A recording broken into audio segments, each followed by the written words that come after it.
The next of Jesus' famous I am statements can be found in John chapters 8 and 9, where Jesus claims to be I am the light of the world.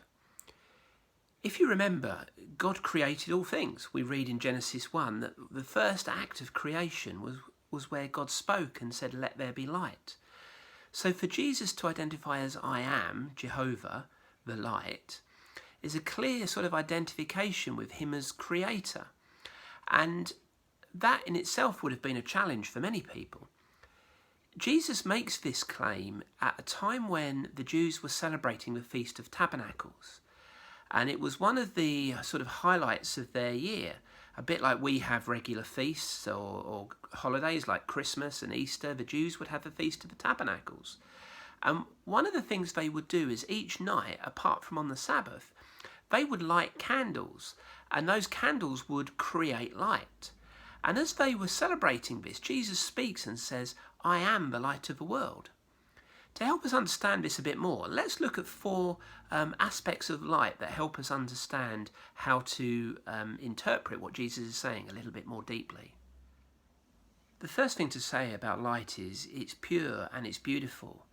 If you've ever sat up to watch the sunrise, or you've been on a car journey when the sun begins to break through and you get all these beautiful colours coming out, or you've sat on a horizon watching the sunset over the sea.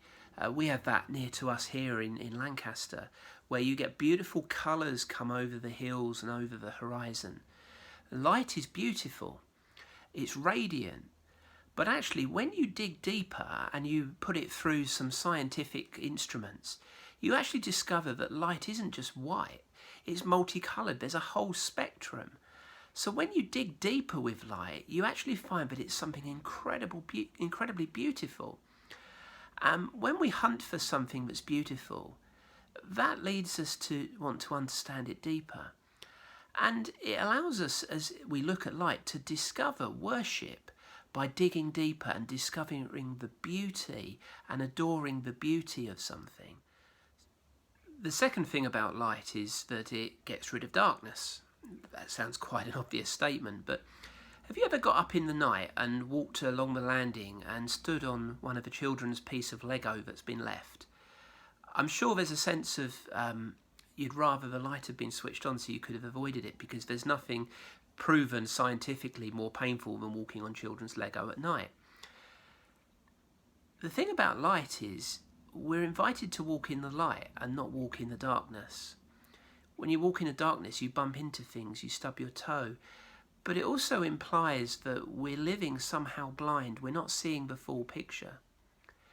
When we were working with people in recovery, one of the frequent images that we would use would be the image of, to get rid of the darkness, all you've got to do is switch on the light. The third aspect of light is that it gives us direction. We discover purpose through light. Think of a lighthouse on a rock, showing a ship how to get into the harbour safely. This picture of light is one of actually helping us to find a sense of direction of where we're going. And so what Jesus is saying is, as the light of the world, he is pointing people towards a relationship with God that brings purpose and meaning to life. The fourth aspect of light is that it gives life. When I plant my seeds in my greenhouse, they push through the soil in order to find the light, and plants need light as well as heat and warmth and water and food in order to live. Without light, things don't grow healthily. And this image of God coming to bring life, Jesus coming to bring life, to overcome the darkness, is another picture of the eternal life that God offers us. Jesus is the source of the way to find revelation, to find relationship with the Father, to discover this gift of eternal life. In other words, not only does light give life, but it allows us to discover salvation. So in summary then, light illuminates the truth. You know, we talk about having those light bulb moments where someone switches on the light and you get an idea and you go, oh, I get it. Light illuminates the truth. Light also makes us feel welcome. Remember when you come home, if you come home to a dark house and you switch the light on, everything feels good with the world. Light helps us to feel safe. You know, we talk sometimes with children about things that go bump in the night, but actually having the light on helps us to feel safe. You see, Jesus, as the light of the world, is saying that he's the source of life that's discovered through encounter. And when we encounter the light, we encounter hope for an amazing life.